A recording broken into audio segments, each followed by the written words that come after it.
Hari ini sedang ramai di media sosial soal bagaimana ternyata iPhone 16 dilarang masuk Indonesia, Pak. Tapi setelah kemudian kita buka alasan dari pemerintah, yaitu karena iPhone minta holiday, tax holiday 50 tahun. Emang gila ini Pak, iPhone ini Pak. Memang sudah layak diblokir dari negara kita, Pak. Maka harapan kami diminta kepada Menteri BUMN, Bapak ini kan jaringan luar biasa, pernah menangani sepak bola kelas internasional. Maka kami harap Bapak bisa turun tangan dalam hal ini agar kita tidak tergantung dengan namanya iPhone, Pak. Kita ini kemarin mikir, Masya Allah, mereka sudah menikmati begitu banyak duit dari rakyat Indonesia, tapi ternyata mereka mau investasi di sini saja minta syarat namanya tax holiday 50 tahun. Kami dan rakyat Indonesia marah kepada iPhone, Pak. Kalau perlu diblokir semua, seluruh produk iPhone tidak boleh masuk ke negara kita, Pak. Ini pelecehan terhadap negara kita, Pak. Assalamualaikum warahmatullahi wabarakatuh. Terima kasih pimpinan, Bos Adi, Pak Nurdin Halid, Pak Menteri, Pak Wamen yang hadir pada kesempatan hari ini. Pertama, saya sampaikan selamat Pak Erik yang sudah diberikan amanah kembali menjadi Menteri BUMN, Pak. Jujur kami sangat bersyukur Bapak bisa menjadi Menteri BUMN lagi. Sungguh kami 5 tahun duduk di tempat ini, Pak, kami merasakan berkat kepemimpinan Bapak BUMN bisa bertransformasi seperti hari ini, Pak. Di tangan Pak Menteri juga, kalau kita lihat bahwa total aset BUMN sudah melampaui total aset Temasek, Pak. Bahkan dibandingkan Hasanah Benhad juga jauh begitu. Nah, di tahun 2023 saja itu total aset BUMN sekitar 680 miliar US dollar atau setara dengan 10.400 triliun. Sedangkan Temasek hanya 360 miliar US dollar, Pak. Nah, dan karena itu saya kembali menegaskan kami benar-benar bersyukur Bapak dipilih kembali menjadi Menteri BUMN oleh Presiden Prabowo begitu. Juga kami sampaikan selamat kepada Trimasketer, ada Pak Doni Oskaria, kemudian Gus Aminuddin Ma'ruf. Ini saya bersyukur Pak, kemarin mungkin teman-teman banyak tidak tahu Gus Aminuddin Ma'ruf, kalau saya sudah tahu lama rekam jejak beliau, jadi saya optimis bahwa ke depan Kementerian BUMN kalau ada anak muda, kalau kemarin hanya ada Mas Teddy Barata, nah nanti ke depan insya Allah bisa jauh lebih baik lagi ke depan. Terutama juga Pak Doni Oskaria, kalau saya lihat bahwa Pak Doni dari profilnya hidupnya sudah selesai kan begitu Pak, dan duitnya udah cukup. Nah, jadi insya Allah tinggal bagaimana sekarang berbuat dan berbakti untuk negara kan begitu Pak. Cuman tadi pagi setelah saya scroll media sosial, oh ternyata Pak Doni punya saham di perusahaannya Raffi Ahmad, Pak. Nah, pastikan jangan sampai perusahaan Raffi Ahmad ini juga ikut masuk bekerja di BUMN, apalagi barusan kita baca Pak Doni menjadi salah satu komisaris di Pertamina, Pak. Nah, pastikan tuh agar tidak ada konflik kepentingan Pak di situ, Pak ya. Terima kasih. Kemudian Pak Menteri dan seluruh jajaran, ada beberapa yang kami sampaikan, Pak. Yang pertama, Pak Menteri, sepanjang tahun 2020 hingga tahun 2024 usulan dan realisasi PMN sangat besar sekali, yaitu mencapai 226,1 triliun begitu. Tentu ini tidak bisa dihilangkan, tapi harapan kami ke depan bisa terus diturunkan, Pak. Apalagi hari ini pemerintah punya program makan gizi gratis yang angkanya juga fantastis, yaitu 400 triliun. Sedangkan kalau kita lihat anggarannya di tahun 2025 itu hanya disiapkan 71 triliun begitu, Pak. Maka ke depan ketika PMN bisa diturunkan, bisa turut berkontribusi dan mensukseskan program yang menjadi prioritas dari Presiden Prabowo, yaitu makan bergizi gratis, Pak. Nah, kemudian masih terkait program unggulan makan bergizi, Pak. Akhir-akhir ini saya baca berita yang sama, yaitu tidak mengenakan. Ada salah satu wamen yang mewacanakan untuk mengimpor 2 juta sapi perah. Dan kemudian di saat yang sama beliau menyampaikan bahwa sudah ada 60 perusahaan yang siap untuk mengimpor sapi perah itu. Tapi di sisi lain kalau Bapak baca berita hari-hari ini, di Boyolali, Pak, ada namanya UD Pramono yang itu mereka bergerak di bidang peternakan sapi perah, rekeningnya diblokir oleh Dirjen Pajak, Pak.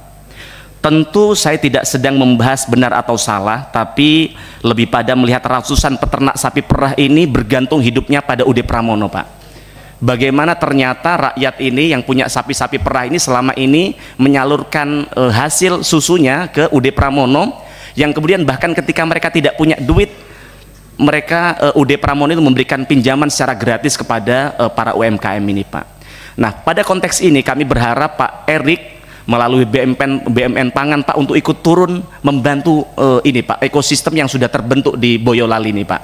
Karena di sana itu peternaknya ada, off takernya ada, yang memberikan pinjaman ada Pak, bahkan bunganya nol.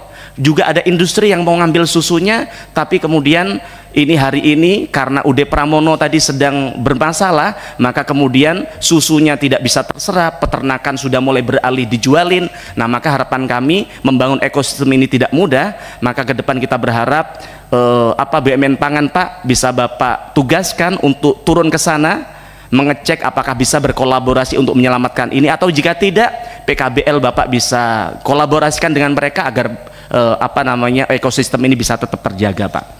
Nah, kemudian yang ketiga, saya mengapresiasi rencana Pak Prabowo untuk menghapus kredit macet UMKM, tapi sekali lagi saya berharap rencana hapus kredit macet UMKM itu bisa berjalan dengan benar Pak, karena kalau bicara kredit UMKM maka identik dengan BRI Pak. Kami berharap jangan sampai tujuannya baik, yaitu menyelamatkan UMKM kita, tapi kemudian mengorbankan BRI ketika tata kelolanya nanti tidak baik begitu. Karena banyak sekali rakyat Indonesia yang hari ini menyagarkan hidupnya ke Bank BRI dalam rangka untuk mereka bisa bertumbuh begitu Pak. Kemudian yang keempat, terkait dividen payout ratio. Saya mengapresiasi dividen yang distorkan oleh BUMN kepada pemerintah pada tahun 2024 mencapai 45 hingga 50% Pak dari laba bersih. Maka jika kita bandingkan, angka ini jauh lebih tinggi dibandingkan dengan praktek di beberapa negara, sebut saja di Singapura 17%, di Hasanah Malaysia yaitu rasionya hanya 20 hingga 25%, kemudian di Sasak China 15-20%, dan kemudian kalau kita lihat di BUMN tetangga kita di Thailand hanya 25 sampai 30%. Nah, saya melihat bahwa ini satu prestasi yang luar biasa. Setoran dividen dari Kementerian BUMN ke negara menjadi yang terbesar dalam sejarah Pak. Tapi harapan kami jangan sampai kemudian rasio dividen yang besar ini kemudian mengancam kemampuan BUMN untuk melakukan reinvestasi untuk menjaga kesinambungan mereka ke depan Pak. Nah, maka kami minta tanggapan dari Pak Erik terkait hal itu. Kemudian yang kelima Pak Menteri, saya jujur ketika Pak Presiden Prabowo saat itu akan mengumumkan nomenklatur kementerian, saya deg-degan Pak, karena saya khawatir bahwa kementerian ini akan dihapuskan, karena dalam berbagai pernyataan termasuk di diskusi-diskusi, termasuk di debat-debatnya Presiden saat itu, hawa-hawanya, nada-nadanya bahwa BUMN ini akan dihapuskan. Tapi saya bersyukur ternyata Kementerian BUMN tetap ada. Namun kemudian hari ini kami dibikin khawatir lagi Pak, kami deg-degan hari ini karena katanya pada tanggal 8 November nanti Presiden akan meresmikan namanya Danantara Pak. Yang ingin kami tanyakan Pak Menteri, bagaimana sikap Bapak? Bagaimana pandangan Bapak terkait Danantara ini Pak? Bapak setuju tidak? Karena kalau kami lihat Pak, tujuan Danantara untuk kan bagaimana mengoptimalkan apa yang sudah ada selama ini di BUMN. Yang kami lihat, kalau Bapak tadi paparan di halaman 8, di halaman berapa tadi? Dari total 47 BUMN yang sakit, Bapak mampu menyembuhkan 40. Jenengan tahu Pak, dokter spesialis saja Pak tidak bisa menyembuhkan 40 orang sekaligus Pak. Tapi ini BUMN yang sakit, yang itu tentu sangat kompleks sekali, lebih kronis daripada sekedar kanker Pak, tapi Bapak bisa menyelamatkan 40 dari 47 BUMN. Nah, maka yang kami ingin tanyakan, apa sebenarnya tujuan dari Danantara ini? Nah, kami ingin tanyakan juga kepada Bapak, ketika Danantara ini ada, sebenarnya apa tupoksi dari Kementerian BUMN, kemudian juga bagaimana tupoksi dari Danantara, dan juga holding BUMN yang sudah Bapak bentuk, yang sebenarnya dalam kacamata kami sudah sangat bagus Pak. Nah, maka kami ingin dijelaskan di tempat ini agar apa Pak? Agar kemudian kelincahan Bapak dalam mengelola BUMN selama ini tidak terhambat dengan hadirnya Danantara yang dengar-dengar akan dipimpin oleh orang yang bermasalah di dalam persoalan Bank Senturi Pak, yang artinya rekam jejaknya masih juga dipertanyakan. Nah, jangan sampai sesuatu yang baik ini yang berdampak bagi negara dan juga rakyat kemudian jadi tidak optimal karena adanya Danantara begitu Pak. Kemudian yang selanjutnya Pak Menteri, terkait skandal pemberian kredit dalam jumlah signifikan kepada PT Galena Kalbar yang diduga melibatkan Wadirut Bank Mandiri Ibu Alexandra Askandar. Kasus ini mencuat karena kredit yang disalurkan ternyata tidak melalui prosedur yang seharusnya, dan terdapat indikasi bahwa prosesnya berlangsung dengan sangat cepat tanpa memperhatikan situasi dan kesehatan finansial perusahaan penerima. Jika benar ini terjadi Pak, ini menunjukkan adanya pelanggaran serius dalam tata kelola dan integritas perbankan BUMN.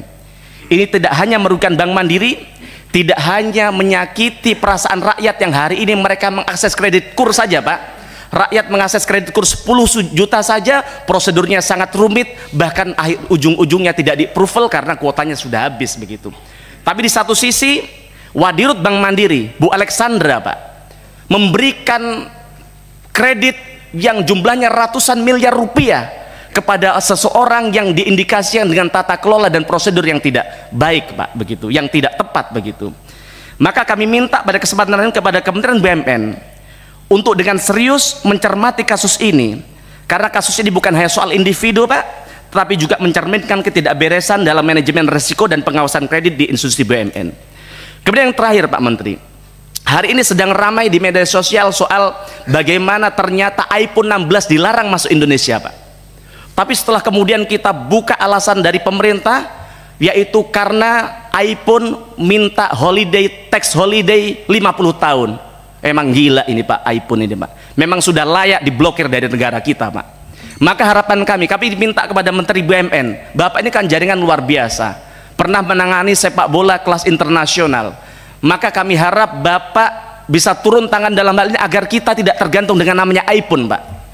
Kita ini kemarin mikir, Masya Allah, mereka sudah menikmati begitu banyak duit dari rakyat Indonesia, tapi ternyata mereka mau investasi di sini saja minta syarat namanya tech holiday 50 tahun. Kami dan rakyat Indonesia marah kepada iPhone Pak. Kalau perlu diblokir semua, seluruh produk iPhone tidak boleh masuk ke negara kita Pak. Ini pelecehan terhadap negara kita Pak. Terima kasih. Assalamualaikum warahmatullahi wabarakatuh.